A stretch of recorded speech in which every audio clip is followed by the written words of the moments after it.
100년 전에 지어진 건물 하나가 매년 5억 달러 이상을 벌어들이고 있습니다. 주변의 최신 초고층 빌딩들을 모두 제치고 말이죠. 도대체 어떻게 된 일일까요? 이 건물의 설계자들은 당시의 엄격한 건축 규제를 역이용해서 돈을 찍어내는 기계를 만들어냈거든요. 지금부터 그 놀라운 비밀을 하나씩 파헤쳐 보겠습니다.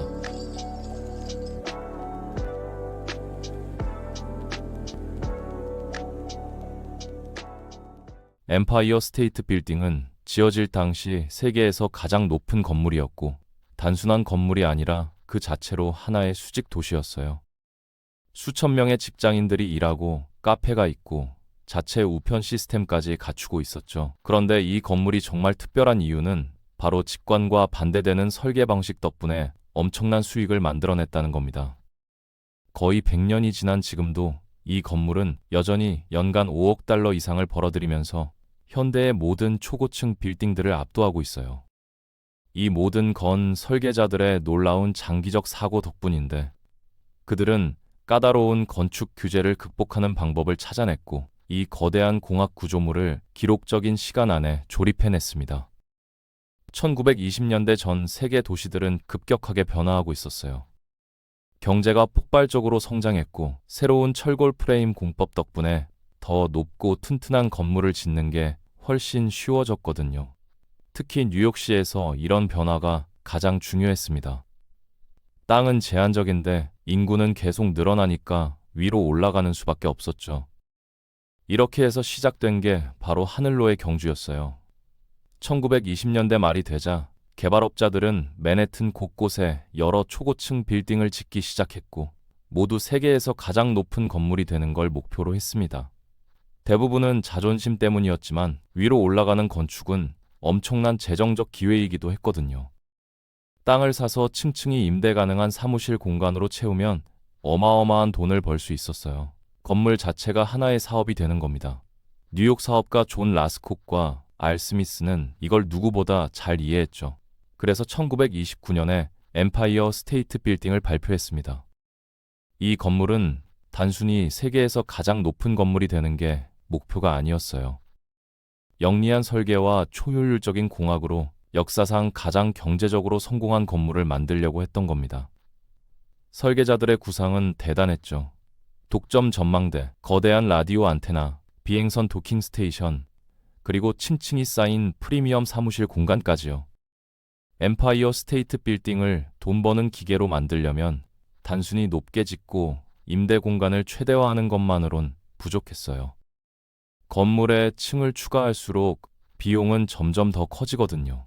건물 자체가 더 튼튼해져야 하니까 더 많은 재료가 들어가고 각 층의 실제 사용 가능한 공간은 줄어들게 됩니다.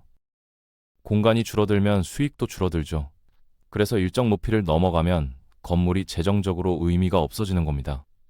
게다가 뉴욕에는 대형 초고층 빌딩이 너무 많은 햇빛을 가리지 못하게 하는 엄격한 건축 규제가 있었어요. 이 규제는 도로 중심에서 약 25도 정도의 각도로 경사선을 그었습니다. 건물은 이 선 밖의 공간을 차지할 수 없었고, 그래서 설계자들은 건물의 폭을 줄이는 세트백을 추가해서 선 안쪽에 머물러야 했죠. 이런 규제 때문에 바닥 공간을 최대화하고, 따라서 수익을 최대화하려면 선까지 딱 맞춰서 짓는 게 최선처럼 보였어요. 피라미드 모양 건물을 만드는 거죠. 많은 건물들이 이런 설계를 따랐지만 실제로는 초고층 빌딩의 실용적인 형태가 아니었습니다. 건물 아래쪽에 사람이 훨씬 많고 위쪽엔 매우 적으니까 엘리베이터 수요가 불균형해지거든요. 아래에서는 심각한 지연이 생기고 위에서는 완전히 활용되지 못하는 거죠. 엘리베이터를 더 추가해서 수요를 분산시킬 수도 있지만, 그러면 공간을 너무 많이 차지해서 각 층의 수익성이 떨어집니다. 특히 가장 비싼 사무실이 위치한 꼭대기층에서 말이에요. 이상적인 사무실 공간은 밝고 조용한 곳이었기 때문에 창문 가까이에 있고 시끄러운 거리에서 높이 떨어진 곳이 가장 인기 있었죠. 경영진이나 CEO들에게 적합한 이런 프리미엄 구역은 연간 제곱피트당 3달러까지 임대료를 받을 수 있었어요. 하지만 창문에서 멀어지고 지상에 가까워질수록 제곱피트당 1달러 조금 넘는 수준으로 떨어졌습니다. 피라미드 설계는 단순히 아래쪽에 저렴한 사무실을 최대화하면서 위쪽에 프리미엄 사무실을 희생시키는 거였어요. 설계자들이 진짜 원했던 건 건물을 최대한 높고 곧게 유지하는 거였죠. 그런데 이건 뉴욕의 건축 규제에 맞지 않았습니다. 하지만 규제에는 엠파이어 스테이트 빌딩 설계자들이 정말 잘 이해한 특정 조항이 하나 있었어요. 건물이 경사선을 넘을 수는 없지만 건물의 일부가 전체 대지 면적의 25%까지만 줄어들면 선을 넘어서 계속 올라갈 수 있다는 조항이었습니다. 이건 아주 중요한 디테일이었죠. 그래서 엠파이어 스테이트 빌딩 설계자들은 훨씬 일찍 세트백을 만들기로 결정했어요. 경사선보다 훨씬 안쪽인 5층, 20층, 30층 정도에서 말이에요. 여기서부터 건물은 40층 이상을 완전히 중단 없이 올라갔고 몇 번의 작은 세트백을 거쳐 86층까지 이어졌습니다. 결과는 엄청나게 높고 고든 건물이었고 거의 300만 제곱피트의 사무실 공간을 가지게 됐어요. 경사 아래의 모든 공간을 최대화하지는 않았지만 아래쪽에 저렴한 사무실 공간을 희생해서 위쪽에 훨씬 많은 프리미엄 사무실 공간을 확보한 겁니다. 인구가 더 고르게 분산되면서 건물의 중앙 코어에 더 적은 엘리베이터를 배치할 수 있었고 건물 전체를 둘러싸는 28피트 너비의 프리미엄 사무실 공간을 남길 수 있었죠. 하지만 이렇게 큰 초고층 빌딩을 짓는 건 거대한 땅에서만 가능했습니다. 당시 대부분의 초고층 빌딩들은 로어 맨해튼에 지어지고 있었는데 그곳이 세계 금융의 중심지가 됐기 때문이에요. 80층짜리 건물을 채울 수요와 돈이 있었으니까 당연한 선택이었죠. 그런데 엠파이어 스테이트 빌딩 개발업자들은 다르게 생각했습니다. 그들은 뉴욕의 비즈니스 중심지가 천천히 북쪽으로 이동하고 있다는 걸 봤어요. 그래서 도박을 했죠. 미드타운의 땅을 1,600만 달러에 사들였습니다. 언젠가 뉴욕의 새로운 번성하는 비즈니스 중심지가 될 거라고 기대하면서요.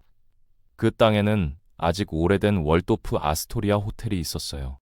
하지만 호텔을 철거한 후 개발업자들은 400피트가 넘는 길이와 200피트의 너비를 가진 땅을 확보했습니다. 뉴욕에서 이렇게 넓은 땅은 극히 드물었고 세계에서 가장 높은 건물을 위한 완벽한 기반이 됐죠. 다음 단계는 실제로 건물을 짓는 거였는데 기록적인 시간 안에 그것도 단 3,500만 달러라는 빡빡한 예산으로 해야 했습니다. 뉴욕에는 1년에 2번의 임대 시작일이 있었어요. 5월 1일과 10월 1일이었죠. 건물이 이 날짜 중 하나까지 완성되지 않으면 다음 임대일까지 비어 있어야 했고 엄청난 돈을 잃게 되는 겁니다. 그래서 목표가 정해졌어요. 엠파이어 스테이트 빌딩은 1931년 5월 1일까지 완성되어야 했습니다. 그때까지 1년 남짓밖에 안 남았죠. 이후 벌어진 일은 어떤 공업 프로젝트도 보여준 적 없는 가장 놀라운 효율성과 계획의 전시였습니다. 건물의 주요 구조는 미리 제작된 철골 기둥과 보로 만들어졌어요. 거의 모두가 동일했기 때문에 제조해서 작업 현장으로 보내고 기록적인 시간 안에 조립할 수 있었죠. 매일 수백 건의 배송과 현장에 3,000명이 넘는 작업자들 덕분에 건물은 매주 4층 이상씩 올라갔습니다. 각 층에는 자재를 빠르게 이동시키기 위한 철도 카트가 설치됐고 건물 곳곳에 배치된 소형 크레인이 철골볼을 최상층까지 들어 올렸어요. 심지어 건물 곳곳에 여러 식당도 설치해서 작업자들이 현장을 떠나지 않아도 되게 했습니다. 단 6개월 만에 전체 철골 구조가 완성됐어요. 그리고 6개월 후에는 건물 전체가 완성됐고 예산보다 적은 2,500만 달러에 마무리됐습니다. 이제 임대를 시작할 준비가 됐죠. 그런데 문을 연 직후 역사상 최악의 금융 붕괴가 미국을 강타했어요. 1,200만 명이 일자리를 잃었고 전국적으로 임금이 45%나 떨어졌습니다. 엠파이어 스테이트 빌딩에겐 완전한 재앙이었죠. 사무실 공간의 4분의 1도 채우지 못했고 꽤 불행한 별명까지 얻게 됐어요. 다행히 이 건물은 단순한 거대한 사무실 건물이 아니었습니다. 86층과 102층에는 2개의 전망대가 있었는데 관광객들에게 다른 모든 건물보다 높은 곳에서 뉴욕을 볼 수 있는 전망을 제공했죠. 티켓은 1달러였고 즉시 히트를 쳤어요. 첫 해에만 100만 장 이상의 티켓이 팔렸고 1930년대 내내 사무실이 경제 붕괴에서 회복될 때까지 건물의 주요 수익원이 됐습니다. 하지만 엠파이어 스테이트의 돈 버는 능력은 여기서 끝이 아니었어요. 이 모든 것 위에는 거대한 돛대가 있었는데 원래는 비행선 도킹 스테이션으로 설계됐었죠. 승객들이 내려서 몇 분 안에 지상으로 내려갈 수 있게 하려던 거였어요. 이 아이디어는 결국 실현되지 않았지만 돛대는 훨씬 더 수익성 있는 목적을 갖게 됐습니다. 텔레비전이 등장하고 있었고 엠파이어 스테이트 빌딩은 이 기술을 개발하기에 완벽한 장소가 됐거든요. MBC가 85층을 인수하고 5만 와트 송신기를 설치했으며 세계 최초의 고출력 송신을 수행했습니다. 이건 도시 전체에 신호를 제공했고 미국 전역에서 TV가 작동하는 방식의 기초가 됐어요. 너무 높아서 신호가 로드 아일랜드나 매사추세츠까지 도달할 수 있었는데 100마일이 훨씬 넘는 거리였죠. 텔레비전이 폭발적으로 성장했습니다. 엠파이어 스테이트 빌딩의 안테나는 4개 주에 걸쳐 9개의 다른 TV 방송국을 송출하기 시작했고 연간 60만 달러 이상을 벌어들였어요. 오늘날 가치로 700만 달러입니다. 엠파이어 스테이트 빌딩은 40년 동안 세계에서 가장 높은 건물로 남아 있었고 결국 세계 무역센터가 그 자리를 넘겨받았습니다. 오늘날 더 큰 초고층 빌딩들이 많이 있지만 설계 덕분에 엠파이어 스테이트 빌딩은 여전히 그들 모두를 압도하고 있어요. 사무실 임대만으로 연간 3억 5천만 달러를 벌어들이고 세계 최대 브랜드들이 입주해 있죠. TV와 라디오 안테나는 연간 약 3천만 달러를 창출하고 전망대는 매년 놀라운 1억 3천만 달러를 벌어들입니다. 위치에 대한 도박은 성공했고 건물은 지금 뉴욕에서 가장 붐비는 지역의 한가운데 자리 잡고 있으며 전체 가치가 20억 달러가 넘어요. 어떻게 봐도 엠파이어 스테이트 빌딩은 공학적 걸작이었습니다.